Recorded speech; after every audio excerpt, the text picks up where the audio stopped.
কারণ আমার দেশের স্বরাষ্ট্রমন্ত্রী নিজের ভূমিকা ভুলে ভারতের মুখ্যমন্ত্রীর মতো বক্তব্য দিয়ে ভারতের সীমান্ত হত্যাকে হালাল করে দিয়েছে। আমাদের বিজিবি এবং ভারতের বিএসএফ এর মহাপরিচালক পর্যায়ে একটি বৈঠক অনুষ্ঠিত হয়েছে। বৈঠকের পর আমাদের বিজিবি সংবাদ মাধ্যমে যেই বিজ্ঞপ্তি দিয়েছে সেখানে পুশিনের কথা বলা আছে, সীমান্ত হত্যার কথা বলা আছে, আলহামদুলিল্লাহ। তারপরে লক্ষ্য করলাম বিজিবি বিএসএফ এর যেই যৌথ বিবৃতি সেখানে পুশিন নামক কোনো শব্দ নাই।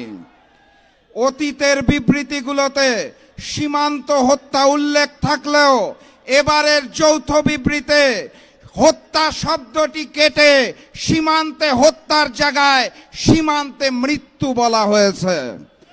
আমি তাদেরকে দোষ দিতে পারি না, কারণ আমার দেশের স্বরাষ্ট্রমন্ত্রী নিজের ভূমিকা ভুলে ভারতের মুখ্যমন্ত্রীর মতো বক্তব্য দিয়ে ভারতের সীমান্ত হত্যাকে হালাল করে দিয়েছে।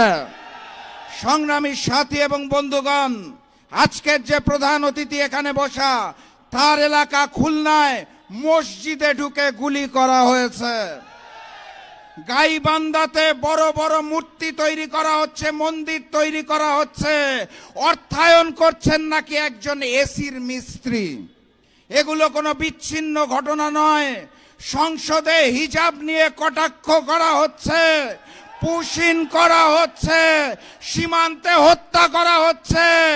ভারত থেকে হাই কমিশনার প্রবেশ করে অখণ্ড ভারতের স্বপ্ন দেখছেন।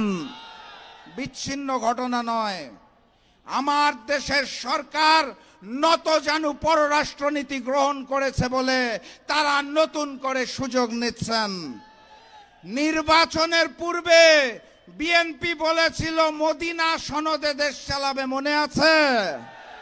ক্ষমতায় এসে মদিনার নাকে কেটে মদিনার জায়গায় মোদি সনদে তারা দেশ চালাতে চায়।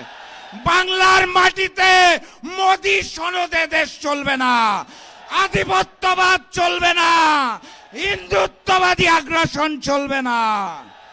প্রকৃত স্বাধীনতা এবং সার্বভৌমত্ব অর্জনের আগ পর্যন্ত